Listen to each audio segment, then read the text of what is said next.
జీవి సుబ్రహ్మణ్యం గారి లఘు చిత్రాన్ని ఇప్పటివరకు ఆశాంతం అందరూ తిలకించారు. ధన్యవాదాలు.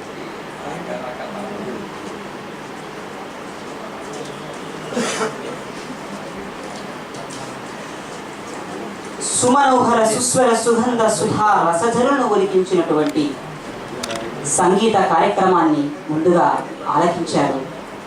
తరువాత సంగీతానికి సాహిత్యానికి సమప్రాధాన్యం ఇచ్చిన కుటుంబం ఆచార్య జీవి సుబ్రహ్మణ్యం గారి కుటుంబం. అందుకని ఉత్తర రంగంలో సాహిత్య సభా కార్యక్రమాన్ని జీవీఎస్ సాహితీ కళాపీఠం వారు ఏర్పాటు చేశారు.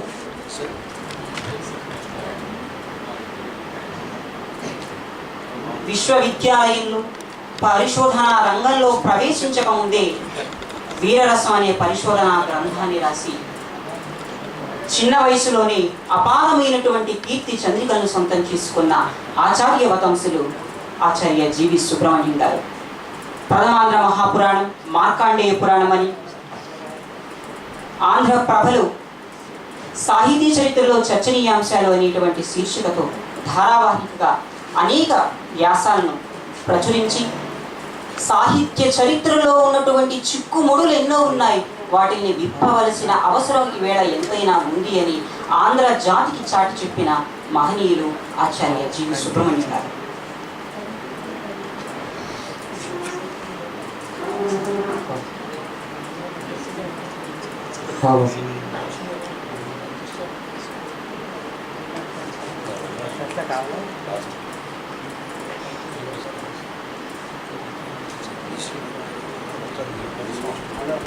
శోధన, బోధన ఈ రెండు రంగాలలో సవ్యసాచిగా ఎందరెందరో మన్ననలు అందుకున్నటువంటి ఆచార్యవర్యులు ఆచార్య జీవి సుబ్రహ్మణ్యం గారు.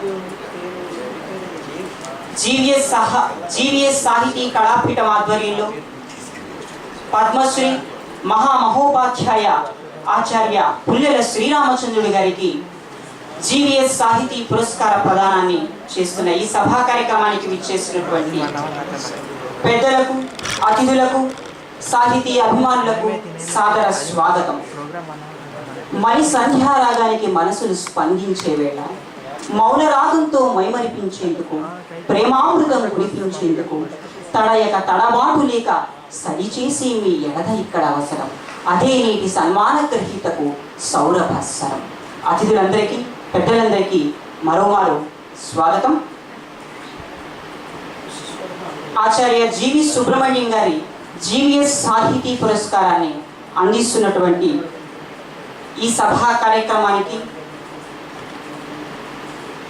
ముఖ్య అతిథి శ్రీయుతులు మండలి వెంకట కృష్ణారావు గారి వారసత్వాన్ని పుచ్చుకొని తెలుగు భాషా సాహిత్యాలకు రాజకీయ రంగంలో, అధికార రంగంలో విశేషమైన ప్రాపకం అందిస్తున్నటువంటి పెద్దలు శ్రీ మండలి బుద్ధప్రసాద్ గారిని సగౌరవంగా వేదిక మీదకు ఆహ్వానిస్తూ ఉన్నాం. మీ కరతాళ ధ్వనులే నేటి సభా కార్యక్రమానికి దేదీప్య చంద్రికలు. శ్రీ మండలి బుద్ధప్రసాద్ గారి వేదిక మీదకు ఇచ్చేస్తున్నారు. తెలుగు భాషా సాహిత్యాలకు ప్రాపకం అందించింది రాజులు. ఆ రాజుల వల్లనే ఈవేళ తెలుగు సాహిత్యం చరిత్రలో నిలిచిపోయింది. ఈవేళ రాజకీయ రంగంలో ఆదరణ లేకపోవటం వల్లనే సాహిత్యానికి ఎటువంటి స్థితి వచ్చిందో మనం చూస్తున్నాం. ఆ స్థితిని భర్తీ చేయడం కోసం మండలి బుద్ధప్రసాద్ గారి లాంటి వాళ్ళు విచ్చేశారనడంలో అతిశయోక్తి లేదు.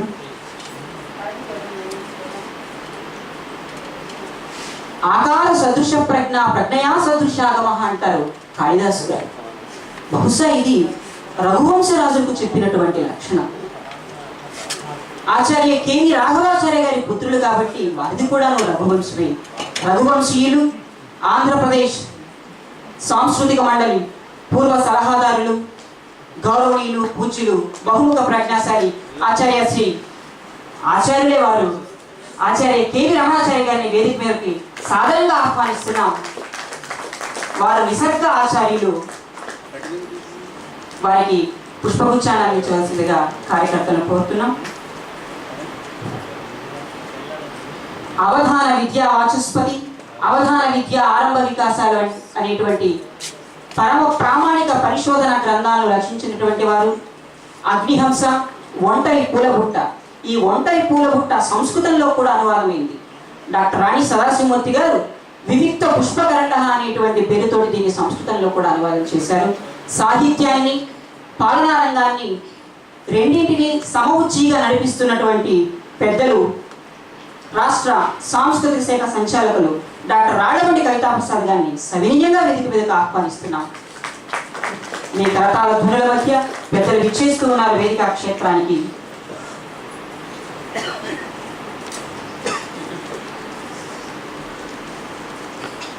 అసలు ఈ వేళ కార్యక్రమానికి మకుటాయమానమైనటువంటి సౌరభ సరం. భారత సర్వకారేణ పద్మశ్రీ పురస్కారైన సత్కృతాః జ్యేష్ఠాః విద్వద్వరేణ్యాః ఆచార్య పుల్లెల శ్రీరామచంద్రుడు మహోదయాః. భారతీయ తత్వశాస్త్రంలో, సంస్కృత అలంకార శాస్త్రంలో వారు చేసినటువంటి కృషి అనిర్వచనీయం. ఎందరెందరో పండితులు ఉంటారు, ఆ పండితుల జ్ఞానం కొంతవరకు పరిమితం అవుతుంది. అపారమైనటువంటి వీరి జ్ఞానాన్ని తరువాతి తరాలకు అందించడం కోసం విశేషమైనటువంటి గ్రంథ ప్రచురణను చేసి ఈ తెలుగు జాతికి కరావలంబనాలుగా అందించారు ఆచార్య పుల్లెల శ్రీరామచంద్రుడు గారు. వారిని వేదిక మీదకు మీ కరతాళ ధ్వనుల మధ్య, పవన పవన మందార వీచికల మధ్య సాధారణంగా ఆహ్వానిస్తున్నాం. వారి పుష్పవృక్షాన్ని అందించారు. కొన్ని సంస్థలు కొందరిని సంచాలకులుగా పొందడం ద్వారా వారిని గౌరవించడం కాదు, తమని తామే గౌరవించుకుంటాయేమో. వివి కృష్ణశాస్త్రి గారు లాంటి పెద్దవాళ్ళ తరువాత ఆ స్థానాన్ని భర్తీ చేయటంలో కృతకృత్యులైనటువంటి వారు ఆచార్య శ్రీపాద సుబ్రహ్మణ్యం గారు, ఆంధ్రప్రదేశ్ ప్రభుత్వ ప్రాచీనికత గ్రంథాలయం మరియు పరిశోధనా సంస్థ సంచాలకులు. వారిని వేదిక మీదకు సగౌరవంగా ఆహ్వానిస్తున్నాం. అముద్రిత అలంకార శాస్త్ర గ్రంథాలు, వ్యాకరణ గ్రంథాలు మీద వారు సదస్సులు నిర్వహించారు. రాబోయే నవంబర్లో వైద్య శాస్త్రానికి సంబంధించినటువంటి అముద్రిత గ్రంథాలను కూడాను వారు ఒక పెద్ద స్థాయి సదస్సులు నిర్వహించబోతున్నారు. వారికి పుష్పగుచ్చాన్ని అందించారు. సాహిత్యానికి సామాజిక స్పృహ లేకపోతే ఆ సాహిత్యం క్షోభిస్తుంది. ఏ సాహిత్యానికైతే సామాజిక స్పృహ ఉంటుందో ఆ సాహిత్యం శోభిస్తుంది. తెలుగు భాషా సాహిత్యాలు సామాజిక స్పృహను కలిగి శోభింపచేశాయి అన్న మాటను వాస్తవం చేయటం కోసం స్వాతంత్రానంతర తెలుగు కవిత్వంలో సామాజిక స్పృహ ఏ విధంగా ఉందో తరువాతి తరానికి తెలియచేసినటువంటి ఆచార్య వతంసులు పొట్టి శ్రీరాములు తెలుగు విశ్వవిద్యాలయ పూర్వ కులసచివులు ఆచార్య శ్రీ టి గౌరీశంకర్ గారిని సవినీయంగా వేదిక మీదకు ఆహ్వానిస్తూ ఉన్నాం.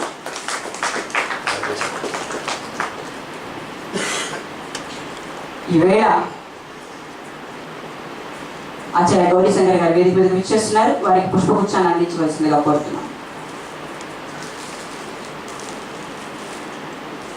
ఈవేళ ఆంధ్రదేశంలో తెలుగు అధ్యాపకులుగా, తెలుగు ఉపన్యాసకులుగా కొలువు కూటాలలో కూర్చోవడానికి మలయకూటం వంటి ప్రచురణను ప్రచురిస్తూ వారిని పోటీ పరీక్షలలో నిపుణులుగా తయారు చేస్తూ ఉన్నటువంటి ఆచార్య వతంసులు డాక్టర్ శ్రీ ద్వానా శాస్త్రి గారు, ప్రముఖ సాహిత్య విమర్శకులు, వారిని వేదిక మీదకు ఆహ్వానిస్తూ ఉన్నాం.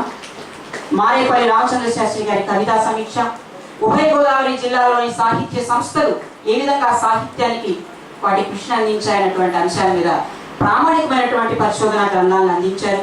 వారికి మేము ప్రశిష్యులు అవుతాం. ఎందుకంటే వారి శిష్యులు డాక్టర్ దార్ల వెంకటేశ్వరరావు గారు, వారి దగ్గర ఎంఏ పాఠాలు నేర్చుకున్నాం కాబట్టి, విన్నాం కాబట్టి మేము వారికి ప్రశిష్యులం. ఆచార్యుల వారు వేదిక మీదకు విచ్చేశారు. ఆచార్య జీవి సుబ్రహ్మణ్యం గారి కుటుంబ నేపథ్యం ఎలా ఉంది, కుటుంబ జీవితంలో వారు ఎలా ఉన్నారని ఆ కౌటుంబిక రసస్పర్శను అందించడానికి శ్రీ గూడ శ్రీనివాస శాస్త్రి గారిని వేదిక మీదకు ఆహ్వానిస్తున్నాం. పేరుకు చప్పట్లైనా మీ చప్పట్లే ఈవేళ బలం. ఆచార్య జీవి సుబ్రహ్మణ్యం గారి పెద్దన్నయ్య గారు అయినటువంటి శ్రీ లక్ష్మీనారాయణ శాస్త్రి గారి యొక్క అబ్బాయి వీరు. వారి పుష్పగుచ్చాన్ని అందించవలసిందిగా కోరుకుంటున్నాం. సగౌరవంగా, సవినయంగా, సాత్మీయంగా ఆహ్వానించినటువంటి పెద్దలతో దేదీప్యమానంగా వెలిగిపోతూ ఉన్నటువంటి ఈ సభాపీఠాన్ని చూస్తూ ఉంటే ఒకంత ఈ జంట నగరాల్లో ఎక్కడా లేనటువంటి ఆనందంగా కలుగుతుంది. ఈవేళ జంట నగరాల్లో రెండే చోట్ల ఈ ఆనందం ఉంది. ఒకటి రవీంద్ర భారతిలో ఉన్నటువంటి శతరూప కార్యక్రమాలు, రెండవది మన పొట్టిశ్రామలో తెలుగు విశ్వవిద్యాలయం యొక్క ఆడిటోరియం.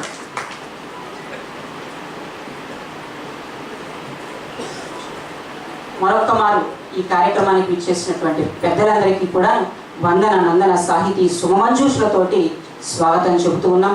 అదేవిధంగా ఈ సభా కార్యక్రమంలో పెద్దలు వంశీ రామరాజు గారు, అదేవిధంగా ఆచార్య సుబ్రహ్మణ్యం గారు, ఆచార్య వైరెడ్డి శ్యామల గారు, యువభారతి అధ్యక్షులు మాడభూషణ్ అనంతాచార్య గారు ఇత్యాది పెద్దలందరూ ఉన్నారు. పెద్దలందరికీ కూడా మరొక్క మారు స్వాగతాన్ని తెలియజేస్తూ ఉన్నాం. సంగుశాల నృసింహకవి గారు మాట అంటారు, వృద్ధతుల మధ్య పేదల కుండతరమే అని. ఇంత జ్ఞానవృద్ధుల మధ్య, వయస్సులోనూ జ్ఞానంలోనూ వృద్ధులైనటువంటి ఈ పెద్దల మధ్యలో ఈ పేదవాడు ఉండడం సరికాదు కనుక సంకుశాల నృసింహకవి గారు అన్న మాట వాస్తవం అని గుర్తు చేస్తూ సభా నిర్వహణ బాధ్యతల్ని అధ్యక్షులు డాక్టర్ కెవి రమణాచారి గారికి అందిస్తూ సవినీయంగా సగౌరవంగా ముకుళిత హస్త నీరాజనాలతోటి నమస్సులతోటి సెలవు తీసుకుంటున్నారు. సెలవు.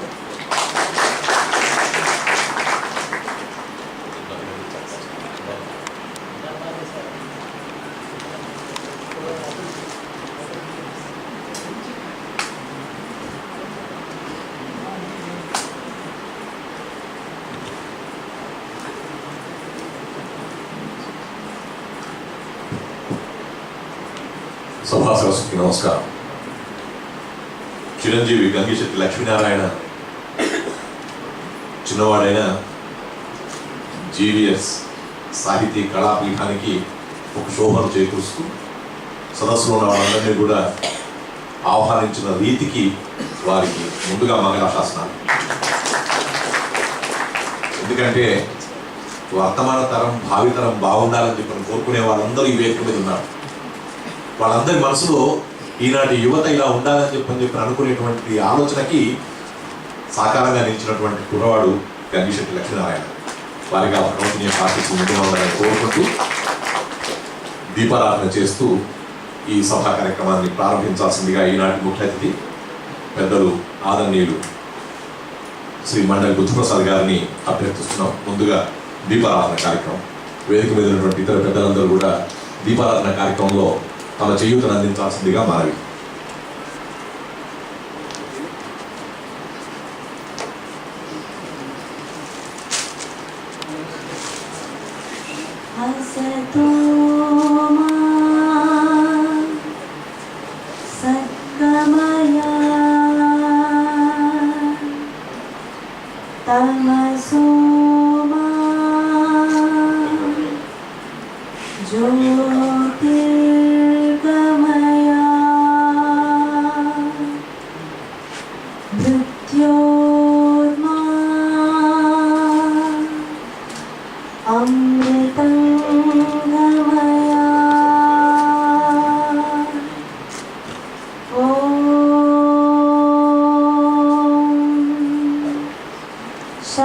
शांति शांति शांति।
విపస్థిత పశ్చిములు కొలువై ఉన్నటువంటి వేదిక మీద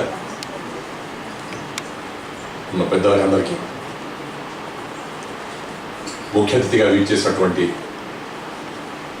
శ్రీ మండలి గుత్తప్రసాద్ గారికి, ఈనాడు సాహితీ విరాణమూర్తి అయినటువంటి జీవి సుబ్రహ్మణ్యం గారి పేరిట పురస్కారాన్ని అందుకుంటున్నటువంటి మహోపాధ్యాయులు పద్మశ్రీ ఆచార్య పుల్లెల శ్రీరామచంద్రుడు గారికి, సోదరతుల్యులు డాక్టర్ రాళ్ళబండి కవితాప్రసాద్ గారికి, ఆదరణీయులు ఆచార్య శ్రీపాద వారికి, డాక్టర్ టి గౌరీశంకర్ గారికి, డాక్టర్ ద్వానా శాస్త్రి గారికి,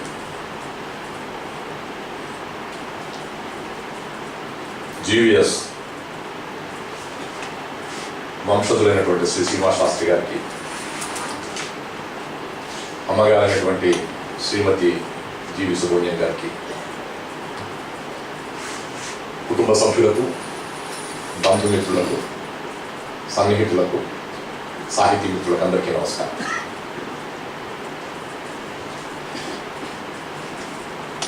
ఈ తెలుగు విశ్వవిద్యాలయ ప్రాంగణంలో ఆచార్య జీవి సుబ్రహ్మణ్యం గారు పరిపాలిస్తుండగా చూసినటువంటి వాళ్ళ ఆంధ్ర సాహితీ వనంలో ఒక సింహంలా విహరించినటువంటి వాడు జీవి సుబ్రహ్మణ్యం గారు. తెలుగు సాహితీ విమర్శ విహాయసంలో స్వేచ్ఛగా విహరించినటువంటి ఖగరాజు జీవి సుబ్రహ్మణ్యం గారు. ఆ జీవి సుబ్రహ్మణ్యం గారిని ఇవాళ మనం స్మరించుకుంటున్నాం. శ్రీమతి లక్ష్మి గారు అయితేనేమి, వారి కుటుంబ సభ్యులందరూ కూడా ఇక్కడ వచ్చి వారిని స్మరించుకోవడమే కాకుండా ఒక లఘు చిత్ర రూపంలో వారిని మనకి ఇక్కడ కనుల కట్టేట్టుగా చేశారు.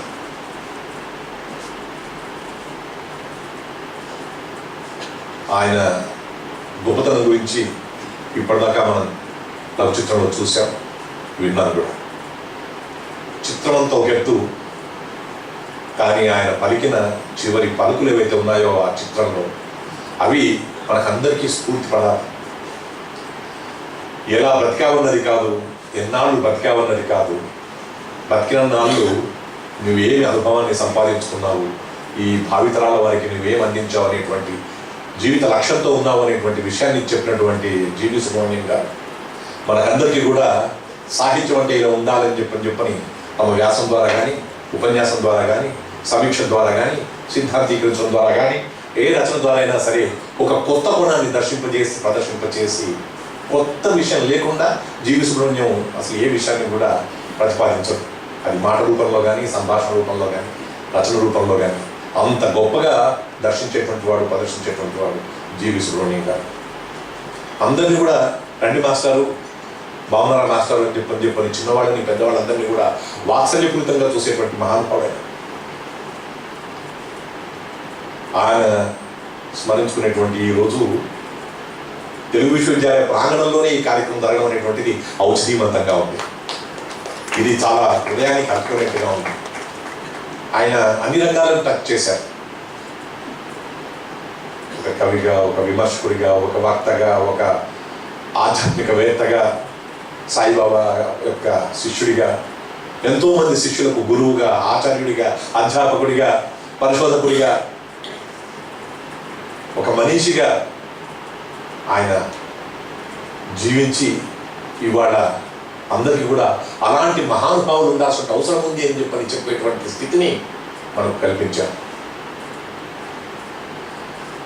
ఒక ఈ సాహితీ కళాపీఠం వారు చేస్తున్నటువంటి మంచి పని ఏంటంటే, తండ్రి గారిని కానీ, తాతగారిని కానీ స్మరించుకుంటున్నాము అని అనుకోవడం ఒక ఎత్తు అయితే, వారి పేరిట ఒక పురస్కారాన్ని నెలకొల్పి అది మహానుభావుడైనటువంటి పుల్లెల శ్రీరామచంద్రుడు గారు లాంటి వారికి వాళ్ళు అందించడం అనేటువంటిది కూడా మరో సత్కార్యంగా మనమందరం కూడా సంభావించేటువంటి రోజుకి.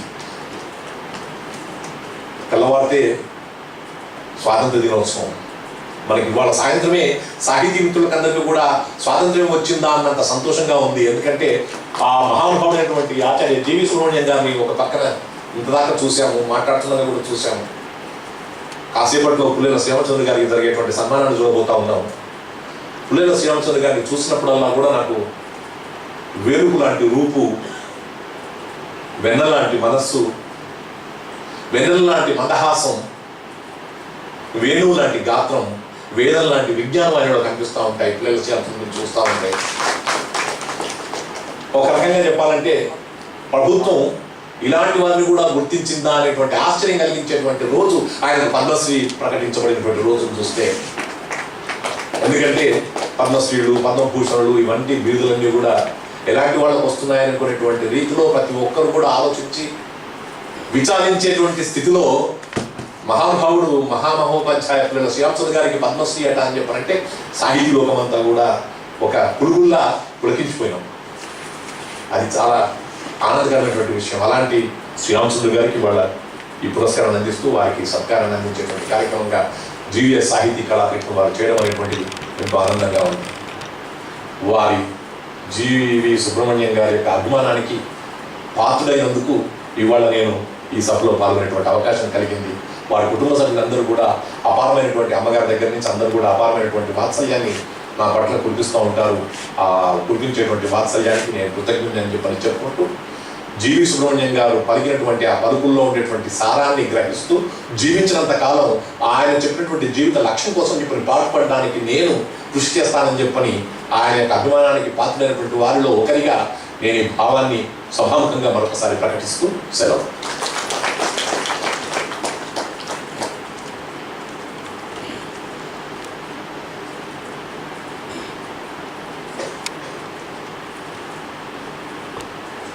ఇప్పుడు మనందరం ఎదురు చూస్తున్నటువంటి పురస్కార ప్రదాన కార్యక్రమం ఉంటుంది. ఈ పురస్కార ప్రదాన కార్యక్రమానికి తగు ఏర్పాట్లు చేయాల్సిందిగా నిర్వాహకులను కోరుతూ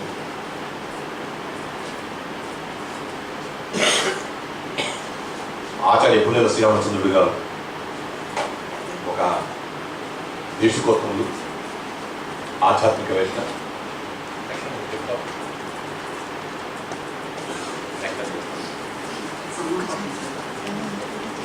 దేశకోత్తములు, ఆధ్యాత్మికవేత్త, సంస్కృత పండితులు, మహోపాధ్యాయులు.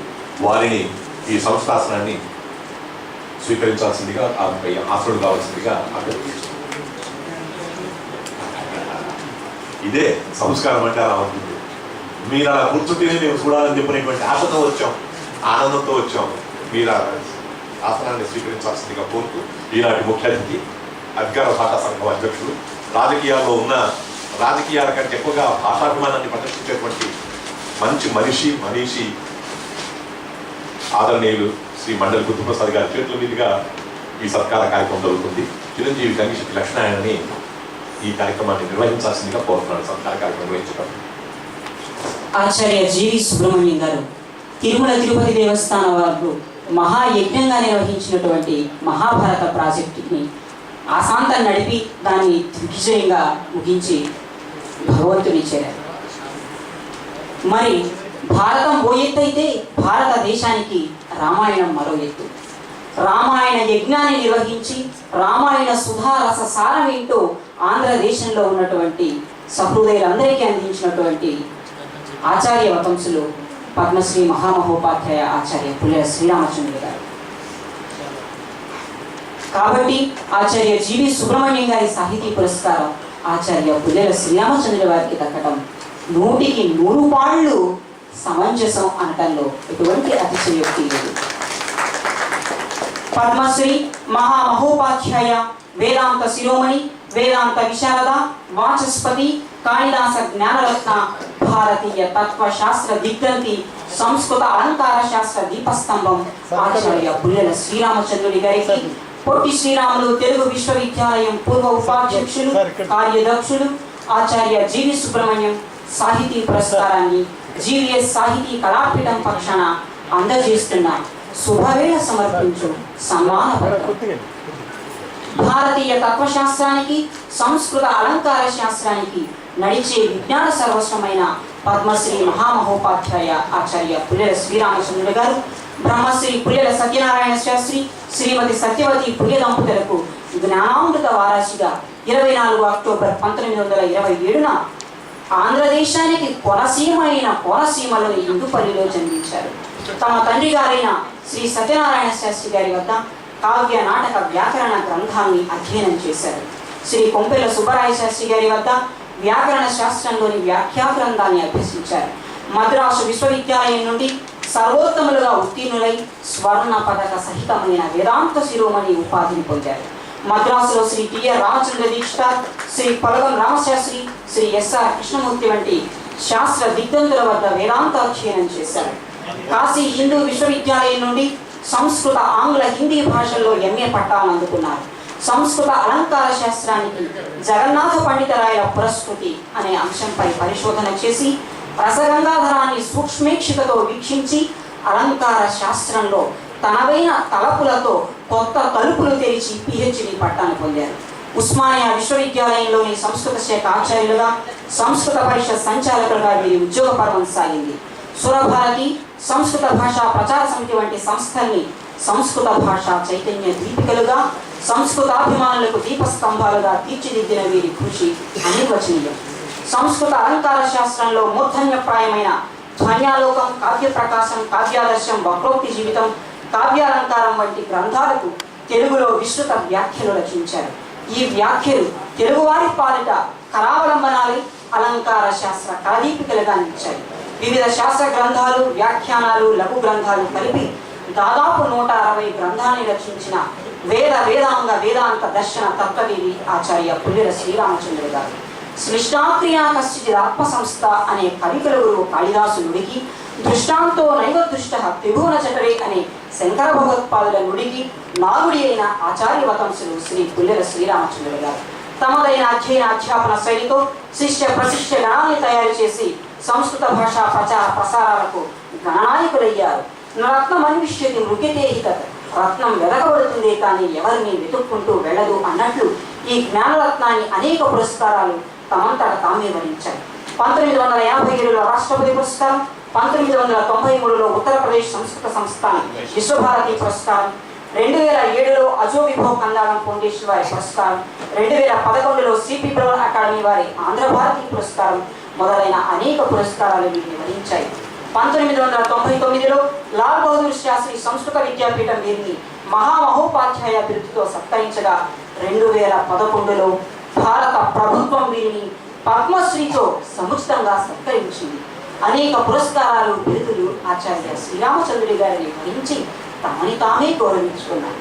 నైక శాస్త్ర విద్వత్ తల్లజులు, విద్వత్ ధౌరేయులు, బహుభాషావేత్త, స్పష్టత, సమగ్రతలకు ప్రతిరూపం పద్మశ్రీ మహామహోపాధ్యాయ ఆచార్య పుల్లెల శ్రీరామచంద్రుడు గారు. వీరి పేరులోని శ్రీరామచంద్ర సంస్కృతమైతే డు అనేది అసలు సిసలు తెలుగు ప్రత్యయం. ఈ డు ప్రత్యయం వీరు తెలుగు జాతి సామాజిక ఆస్తి అని, తెలుగు జాతి గర్వించదైన మహనీయులని చాటి చెప్తుంది.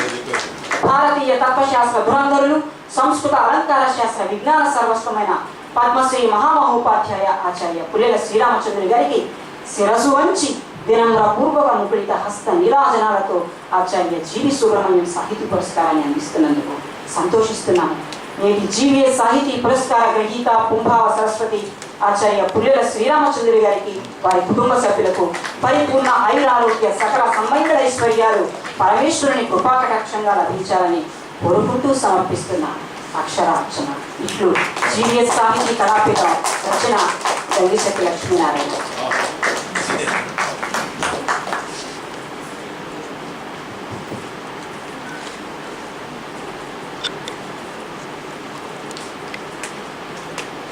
సన్మాన పత్రం చదువుతున్నంతసేపు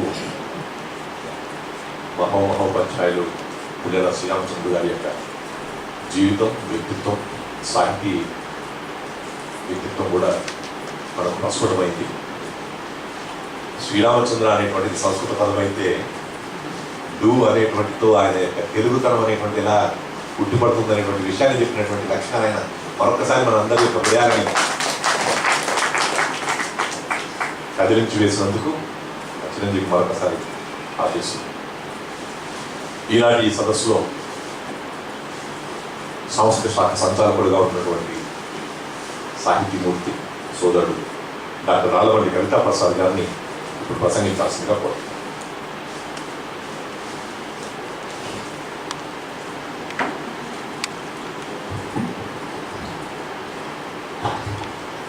సమాదరణీయ సభాధ్యక్షులు, పూజ్యులు, మా అందరికీ కూడా అగ్రజులుగా మేము భావించేటటువంటి సాంస్కృతిక మూర్తి డాక్టర్ కెవి రమణ గారి సముఖంలో అధ్యక్షంలో జరుగుతున్న సభ, ఒక మహోపాధ్యాయుని పేరిట ఒక మహామహోపాధ్యాయునికి పురస్కారం ఇస్తున్నటువంటి సభ. ఈ వేదిక మీద మా ఆంధ్ర అధికార భాషా సంఘ అధ్యక్షులు మాన్యులు మండలి బుద్ధప్రసాద్ గారు ఉన్నారు, దానాశాస్త్రి గారు ఉన్నారు, శ్రీపాద గారు ఉన్నారు, గౌరీశంకర్ గారు ఉన్నారు, అలాగే గూడా శ్రీనివాస్ గారు ఉన్నారు. వేదిక కింద చూద్దామంటే మహామహుడు ఉన్నారు. నాకు ఆశ్చర్యం, దాసు శ్రీరాములు గారి మనవడు అక్కడ కనపడుతున్నారు. చరిత్రలో వారు చూస్తే నాకు చాలా సంతోషం అనిపిస్తుంది. దాసు శ్రీరాములు గారు అంటే తిరుపతి వెంకట కవుల కన్నా ముందు దేవి భాగవతాన్ని రచించిన వారు. వారందరికీ ప్రణామం చేస్తూ 3 విషయాలు. ఆచార్య జీవి సుబ్రహ్మణ్యం గారికి నాకు చాలా సన్నిహిత సంబంధం ఉంది. అప్పుడు నేను సాంస్కృతిక శాఖ సంచాలకులుగా లేను, ఒక విజిలెన్స్ ఆఫీసర్గా ఉన్నాను, జాయింట్ డైరెక్టర్ సోషల్ వెల్ఫేర్. సాధారణంగా సోషల్ వెల్ఫేర్ డిపార్ట్మెంట్లో ఉన్న విజిలెన్స్ ఆఫీసర్ని తెలుగు విశ్వవిద్యాలయానికి ఏమాత్రం సంబంధం ఉండదు. అయినప్పటికీ ఎన్నిసార్లు తాను వైస్ ఛాన్సలర్గా ఉన్నప్పుడు ఏ సభ జరిగినా, సెమినార్ జరిగినా అన్నిటికీ మించి ఆయన నాకు ఇచ్చినటువంటి గొప్ప గౌరవం, భగవాన్ సత్యసాయి బాబా వారు తెలుగులో కవి సమ్మేళనం ఏర్పాటు చేయండి అని జీవి సుబ్రహ్మణ్యం గారిని అడిగారు. స్వామివారి ఆజ్ఞ ఏంటంటే ఒక 12 మంది కవులు కావాలి అన్నారు. ఆ 12 మంది కవుల ఎంపిక ఆచార్య జీవి సుబ్రహ్మణ్యం గారికి పెట్టారు. ఆయన చాలా స్వామి ఇది పెద్ద సమస్య, తెలుగులో 12 మంది కవులు తీసుకోవడం ఎట్లాగంటే నీవు చేయగలవు అన్నారు. ఆ 12 మందిలో ఒకటిగా ఉండే అవకాశం నాకు వచ్చింది. ఆ రోజు స్వామివారి ముందు దాదాపు 40-50 వేల మంది ముందు జరిగినటువంటి కవి సమ్మేళనం. ఆ కవి సమ్మేళనం జరుగుతున్నప్పుడు కూడా ఆ 12 మందిలో మొట్టమొదటి గరికపాటి నరసింహారావు చదివారు. తెలుగు వాళ్ళు తక్కువ ఉండడంతోనే వీళ్ళ సభలో ఒక రకమైనటువంటి అసంతృప్తి కనపడుతోంది. అంతా రకరకాల భాషల వాళ్ళు. అప్పుడు ఈయన చెవులో దగ్గరకు వచ్చి జీవి సుబ్రహ్మణ్యం గారు, మీరు కవిత్వాన్ని ఇంగ్లీష్లో కూడా చెప్తే స్వామివారు ఆనందిస్తారు, ప్రేక్షకులు ఆనందిస్తారు, అప్పటికప్పుడు చెవులో చెప్పారు. తర్వాత జరిగే సన్నివేశం మీరు ఊహించుకోవచ్చు. ఎప్పుడైతే తెలుగు కవిత్వాన్ని సద్యోజాతంగా ఇంగ్లీష్లో అనువదించినప్పుడు ఆ 40,000 మంది ఆనందించడం, స్వామివారు సంతోషించడం, ఇలాంటి అపూర్వమైన క్షణాన్ని జీవీఎస్ గారు నాకు ప్రసాదించారు. కంగిశెట్టి లక్ష్మీనారాయణ చక్కగా చెప్పారు, తన స్పష్టమైన తెలుగు ఉచ్చారణతో ప్రత్యక్షరం వినిపిస్తుంది. తెలుగు భాష యొక్క గొప్పతనం ఏంటంటే ప్రత్యక్షరం వినిపించేలా మాట్లాడడం, అక్షరాలు మిగకుండా, అక్షరాలు కక్కకుండా మాట్లాడడం. ఆయన ఉచ్చారణలో జీవి సుబ్రహ్మణ్యం గారి ఉచ్చారణ కూడా కనపడుతుంది. ఇందాక మనం చూసాం, ప్రతి అక్షరం వినపడుతుంది. సుష్టు శబ్దాన్ని మాత్రమే ప్రయోగిస్తారు, దోష శబ్దాన్ని ఆయన వాడారు. నాగర కథ అన్నారు ఆయన, నాగరి కథ అనలేదు. అది నేను శ్రీపాద వారు కూర్చొని అనుకున్నాను అనమాట. ఆయన 72 సంవత్సరాల వయసులో ఉన్నప్పుడు కూడా నేను తరచూ కలుస్తుండేవాడిని. నా అవధానాలకి, చాలా అవధానాలకి ఆయన అధ్యక్షం వహించారు. 5-6 అవధానాలు అయిన తర్వాత 6వ అవధానానికి వెళ్ళి అయ్యా కవితా ప్రసాద్ గారు అవధానానికి మీరు అధ్యక్షత వహించాలంటే ఆయన చెప్పిన ఆశీర్పూర్వకమైన మాట అంటే కవితా ప్రసాద్ అవధానానికి అధ్యక్షులు అక్కర్లేదు. అదేమిటండి అంటారు. ఆయన మమ్మల్ని ఏమో మాట్లాడినవాడైనా కూర్చొని చెప్తూ ఉంటాడు, మొదలు మాట్లాడతాను, చివరి కూర్చుంటాం, మధ్యలో మేము కలలు చేసుకోవాల్సిన అవసరం ఆయనకు ఉండదు, అయినా నేను వస్తాను అని ఆ రోజు నన్ను ఆశీర్వదించాను. చివరి మాట, ఆచార్య పుల్లెల శ్రీరామచంద్రుడి గారిని చూస్తూ ఉంటే ఎంత గౌరవం అంటే వారి ముందు మాట్లాడకుండా కాసేపు నించుంటే ఆయన విజ్ఞానం మాతో మౌన వ్యాఖ్యలా వస్తుందేమో అనిపిస్తుంది. ఎంత రాస్తూ ఉంటారు. ఇవాళ రోజున కాళిదాసుకు మలినాథ సూర్యలాగో వాల్మీకి పుల్లెల శ్రీరామచంద్రుడు గారు వాల్మీకి రామాయణాన్ని ఎన్ని రకాలుగా, ఇటీవల సంస్కృత శ్లోకాలు లేకుండా కేవలం ప్రతి శ్లోకంతో ఉన్నటువంటి ఒక గ్రంథాన్ని మీరు విడుదల చేశారు. 7 వాల్యూమ్స్ కన్నున్న రిలీజ్ అవుతుంది. నా దృష్టి ఏంటంటే రిలీజ్ కంటే ముందు నాకు వచ్చేసాయి పుస్తకాలు. బాపు గారి ముఖ చిత్రాలతో 7 వాల్యూమ్స్. అంతకుముందు సంస్కృత భారతి వాళ్ళతో పెద్ద పెద్ద వాల్యూమ్స్ రాసుకోవచ్చు. అంత రచన ఎలా చేయగలుగుతున్నారు? ఆ రచన చేసినటువంటి వారికి ఎవరైనా వారి ఇంటికి వెళ్ళినప్పుడు చెప్తుంటారు. ఎవరు చెప్పారు? ఒక ప్రముఖులే, ధారణలో లేదు. వారి ఇంటి దగ్గరికి వెళితే మేము తొందరగా వెనక్కి వచ్చేయాలనుకుంటాం, ఎందుకంటే ఆయనని మనం డిస్టర్బ్ చేస్తున్నాం. మనం లేకపోతే ఆయన ఒక వ్యాసం రాస్తారు, ఆ సమయంలో ఏదో పుస్తకం చదువుతూ ఉంటారు, ఒక పరిశోధనాత్మక విషయం చేస్తూ ఉంటారు. అటువంటి మహామహోపాధ్యాయుల కోసం ఇవాళ ఈ పురస్కారాన్ని ఇవ్వడం, ఆ పురస్కారాన్ని వారు గ్రహించడం, వారి సన్నిధిలో మేము ఉండడం నా సంతోషంగా భావిస్తూ, ఇవాళ ఇప్పుడు ఇదే సమయంలో ఒక 4 జడ్జిలు రవీంద్ర భారతిలో వచ్చినారు సార్. మా శతరూప తిలకించడానికి శతరూపను పక్కన పెట్టి ఈ సహస్ర రూపుని సేవించుకోవడం కోసం నేను చేపించాను. నమస్కారం. ఈ మధ్యకాలంలో రాళ్ళబండి శతరూపాలు సహస్రరూపాల మధ్య చాలా బిజీగా ఉంటున్నారు. అలాగే ఉండాలి. సాంస్కృతిక శాఖ పల్లవి అన్నప్పుడు ఆ అటువంటి ఉత్సాహంతో ఉండాలని చెప్పి కోరుకుందాం. ఈనాటి ముఖ్య అతిథి పెద్దలు అధికార భాషా సంఘం అధ్యక్షులు వారి సందేశాన్ని అందించాల్సిందిగా మనది.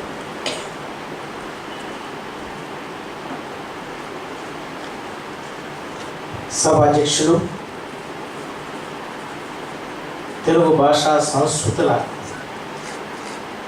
వికాసానికి ఎనలేని సేవలు అందించే పెద్దలు పూజ్యులు డాక్టర్ కెవి రమణాచారి గారు, ఈనాటి సన్మాన గ్రహీత, పురస్కార గ్రహీత, మహామహోపాధ్యాయ పద్మశ్రీ పులిల శ్రీరామచంద్రుడు గారు, డాక్టర్ రాళ్ళబండి కవితా ప్రసాద్ గారు, ఆచార్య శ్రీపాద సుబ్రహ్మణ్యం గారు, ఆచార్య పి గౌరీశంకర్ గారు, డాక్టర్ ద్వానా శాస్త్రి గారు, శ్రీ గూడ శ్రీనివాస్ శాస్త్రి గారు, వేదిక ముందు ఆసీన పెద్దలకు, పాత్రికేయులకు, సోదర సోదరులందరికీ కూడా నా హృదయపూర్వక నమస్కారం. జీవీఎస్ సాహితీ కళాపీఠం ఆధ్వర్యంలో ఈ రోజున డాక్టర్ జీవి సుబ్రహ్మణ్యం గారిని స్మరించుకునే అవకాశం కలగటం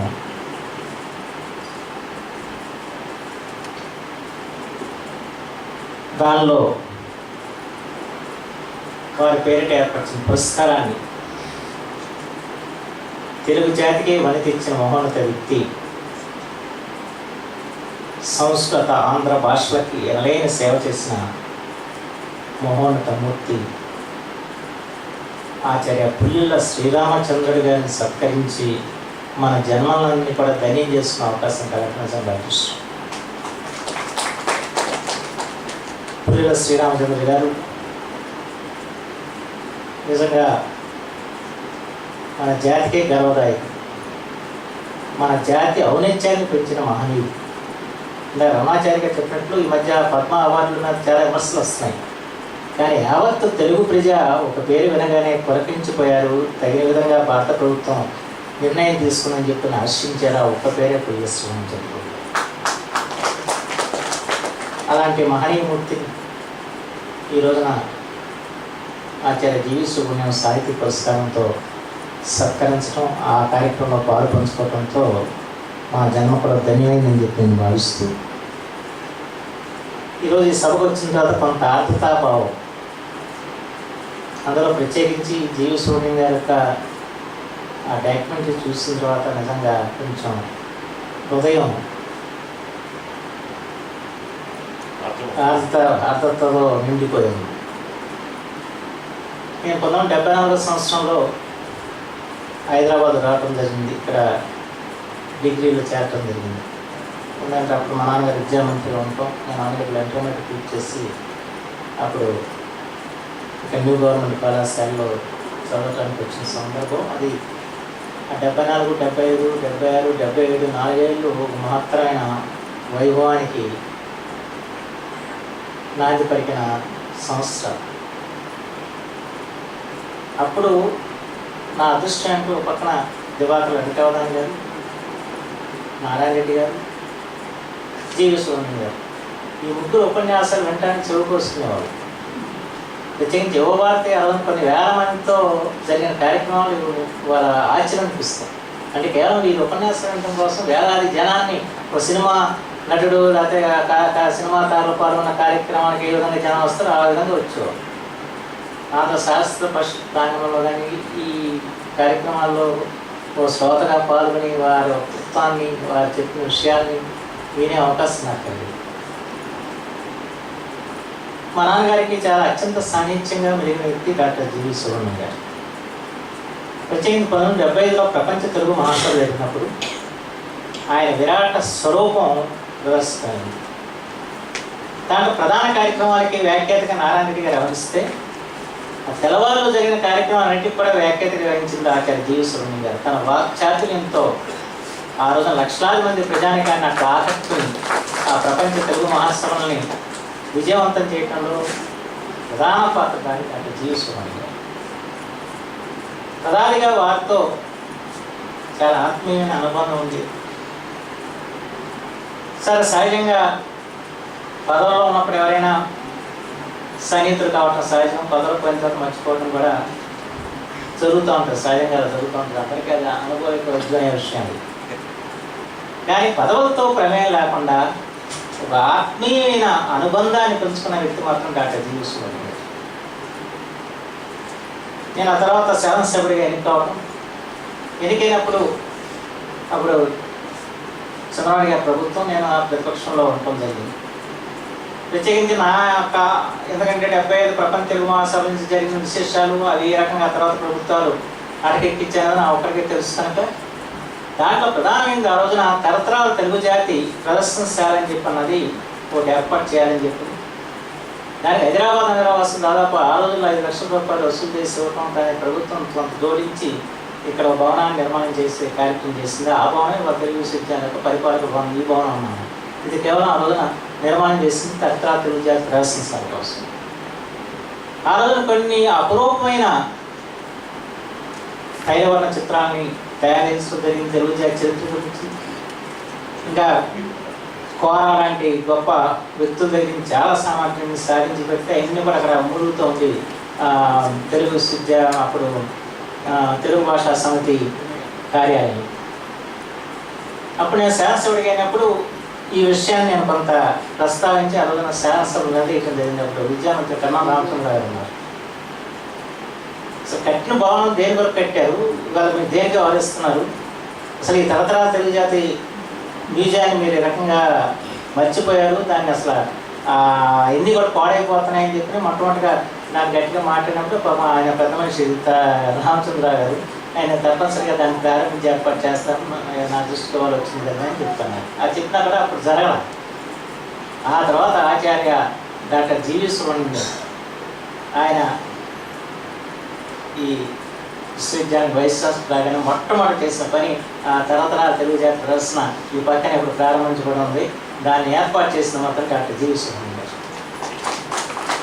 సరే, ఏర్పాటు చేశారు, బాగానే ఉంది. సరే, దాన్ని ప్రారంభోత్సవం చేయాలి. అసలు ఆయన ఏమన్నారంటే దీని ప్రారంభోత్సవం నువ్వే చేయాలని చెప్పాను. నేను ఒక శాసనసభ్యుడిని, పైగా ఈ నగరానికి సంబంధించి శాసనసభ్యుడిని కాదు. సార్ నేనేమన్నాను, సార్ ఇవన్నీ మీకు చాలా ఇబ్బందులు వస్తాయి, మీరు నా మీద అభిమానంతో అంటున్నారు, ఇవన్నీ ప్రోటోకాల్ ప్రాబ్లమ్స్ వస్తాయి, అయితే నేను మాత్రం సభకు వస్తాను, కానీ మీ విజయవంతుడి గారిని పిలిచి ఆమెతో చేయించండి అని చెప్పాను. అంటే సరే అని అయిష్టంగా ఆయన ఒప్పుకొని విద్యావంతుని పిలిచాను. అయితే అనుకోకుండా విద్యావంతుడు రాకపోతే ఇవాళ నా కోరిక నెరవేరింది, అసలు ఎవరితో చేయించాలో ఆయనతో నేను చేస్తున్నాను అని చెప్పేసి నువ్వే చేయాలని చెప్పి చేయించి ఆ ప్రదర్శన నాతో ప్రారంభోత్సవం ఆ జీవితంలో నేను అసలు మర్చిపోయాను. అసలు అంతే అంటే అది ఆ మనిషి యొక్క గొప్పతనానికి అది ఒక. అయితే నిజంగా కొన్ని విషయాలు తలుచుకుంటే ఆయన గురించి బాగా అనిపిస్తుంది. నిజంగా ఒక వైస్ ఛాన్సలర్గా అంత పరిశ్రమించిన వ్యక్తి నాకు కనిపించాను. పూర్వం నేను మా ఇంట్లో ఉన్నప్పుడు సంకలో పైలు కూర్చుని వచ్చాను. సుబ్బారావు వచ్చారు, ధనం సుబ్బారావు అనుకుంటే ఇట్లా సుబ్రహ్మణ్యం గారు వైస్ ఛాన్సలర్ ఇక్కడికి వచ్చారు. నేను ఆలోచించి వాతావరణం ఏంటి ఇక్కడ ఏంటంటే ఈ తెలుగు విశ్వవిద్యాలయం కోసం స్థలాన్ని సమకూర్చుకోవాల్సిన అవసరం ఉంది, దీనికి మీ యొక్క సహకారం కూడా కావాలి అని చెప్పి ఆ పైల్స్ని కూర్చున్న దగ్గరికి వస్తే మళ్ళీ మిగతా చేసిన ఆ మంత్రులతో వాళ్ళతో మాట్లాడుతుంది జరిగింది. ఈ తెలుగు విశ్వవిద్యాలయానికి స్థల సేకరణ జరిగిందంటే కేవలం డాక్టర్ జీవి సుబ్రహ్మణ్యం జరిగింది. ఇలా జరిగి ఉండేది కాదు. సరే, అది ఇక్కడ ప్రారంభించబడలేదు, కథ అంతా వేరు. కానీ అది సుబ్రహ్మణ్యం గారిగా మన రెండో తప్ప కూడా ఆయన వైస్ ఛాన్సలర్గా అయ్యి ఉంటే ఈ తెలుగు విశ్వవిద్యాలయం యొక్క స్థితి వేరుగా ఉండేది. ఎందుకంటే దాని మీద తెలుగు విశ్వవిద్యాలయం మీద వారి యొక్క రమణాచార్య గారు వారు కూర్చున్నప్పుడు తెలుగు విశ్వవిద్యాలయం యొక్క ఆయన దార్శనికత దాంట్లో చూపారు. ఈ తెలుగు విశ్వవిద్యాలయం ఏ విధంగా తీర్చిదిద్దాలి అన్నది ఆయన మాటల్లో మనం అందరి కళ్ళ ముందు జరిగింది. దాంట్లో కొన్ని ఆయన చేయగలిగారు. ప్రత్యేకించి అకాడమీల గురించి ప్రస్తావించిన మొట్టమొదటి వైస్ ఛాన్సలర్ జీవ సూర్యం గారని చెప్పచ్చు. అకాడమీలు దీంట్లో కలిసిపోయిన తర్వాత అవి ఏ విధంగా నిర్వీర్యమైనది అన్నది అందరూ వేదన పడుతున్న విషయాన్ని గ్రహించి దాన్ని బహిర్గతంగా మాట్లాడే జీవ సూర్యం గారు ఇందాక మనం దాంట్లో చూసిన విధంగా ఆశ్చర్యం అనిపిస్తుంది. అంటే ఆయనకు ఒక దూరదృష్టి ఉంది, ఒక దార్శనికత ఉంది. ప్రత్యేకించి తెలుగు విశ్వవిద్యాలయం ఏ విధంగా తీర్చిదిద్దాలని చెప్పిన ఆలోచన, దానికోసం ఎక్కడికైనా వెళ్ళి దాన్ని సాధించాలని చెప్పి తప్ప ఒక ఉపకులపతిని నేను దీన్ని హోదాతో నేను వ్యవహరించాలని చెప్పని వ్యవహరించిన వ్యక్తిగా మాత్రం చూసుకోవడం కాదు. నిజంగా ఎక్కడికైనా ఆయన ఒక సామాన్యుడిలాగా వచ్చి మనిషికి ఏమాత్రం అహంకారం అహంభావం అన్నది ఆయన లేని వ్యవస్థ.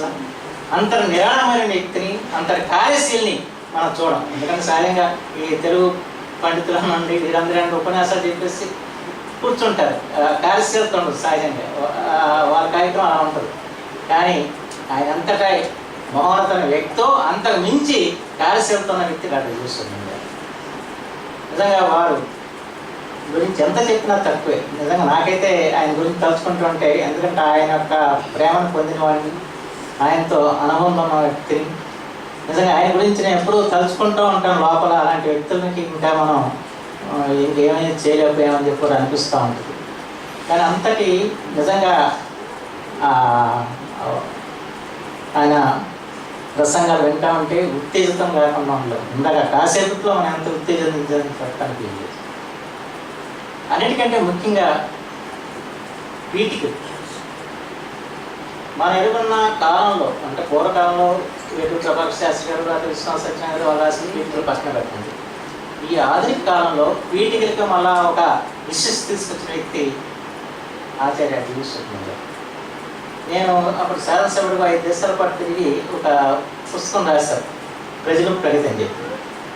ఆ శ్రోణి గారికి ఇచ్చే దీనికి ముందు మాట మీరు రాయాలంటే, నా పుస్తకం యొక్క విలువ ఏంటో నాకు తెలియదు, కానీ ఆ పుస్తకం ఎందుకు గొప్పతుందో కానీ ఆ పీడితో మాత్రం ఆ పుస్తకం విలువ పెరిగిందని చెప్పారు. అంతటి ఏదైనా ప్రతి అక్షరం చదివి, ప్రతి పేజీ చదివి దాన్ని ఎంత చక్కగా విశ్లేషించే వ్యక్తితో చెప్పడానికి కదా. అలాగే మా నాన్నగారి మీద అపారమైన అభిమానం. గన్నం సుబ్బారావు మా నాన్నగారి జీవిత చరిత్ర రాస్తే దానికి మానవ మాణిక్యం అని పేరు పెట్టారు. అది పెట్టిన జీవ సూర్యం గారు ఆ పేరు. మామూలుగా మల్లంకృష్ణ జీవిత చరిత్ర అనేది అనుకున్నాం. అది కాదు, ఈ మల్లంకృష్ణ గారి పుస్తకానికి మానవ మాణిక్యం అని పేరు పెట్టని చెప్పిన సుబ్బారావు గారు పుస్తకం రాసి దానికి విలువైన వీటిని ఆయన రచించడం జరిగింది. అంతటి గొప్ప వ్యక్తి ఆయన. గొప్ప విమర్శకుడిగా కానివ్వండి, రచయితగా కానివ్వండి, కవిగా కానివ్వండి, అవన్నీ ఒక ఎత్తు, ఆయన వ్యక్తిత్వం మరొక ఎత్తు. అలాంటి మహనీయుని ఇవాళ స్మరించుకోవటం నిజంగా నాకెంతో ఆనందమని నేను అన్నా. కానీ అది నా ధర్మం. ఈ రోజున వారి కుమార్తెల ద్వారా ఈ 4 మాటలు వారిని చెప్పి వారిని ఒకసారి ఆయన స్మరించుకుని ఆయన పవిత్రాత్మకి జోహాలు అర్పించే అవకాశం కలగటం జరిగింది. ప్రత్యేకించి ఈ కార్యక్రమాన్ని వారి కుమార్తెలందరూ కూడా దృష్టిండాలి చేయటం, అలాగే వారి శ్రీమతి కాబట్టుకున్నారు, వారికి నేను నమస్కారం తెలియజేసుకున్న అమ్మగారికి, అలాగే మొత్తం కుటుంబ సభ్యులందరూ కూడా నేను నమస్కరిస్తూ ఆచార్య జీవ సుబ్రహ్మణ్యం గారి పవిత్ర ఆత్మకి జోహాలు అర్పిస్తూ సెలవు తీసుకున్నాను.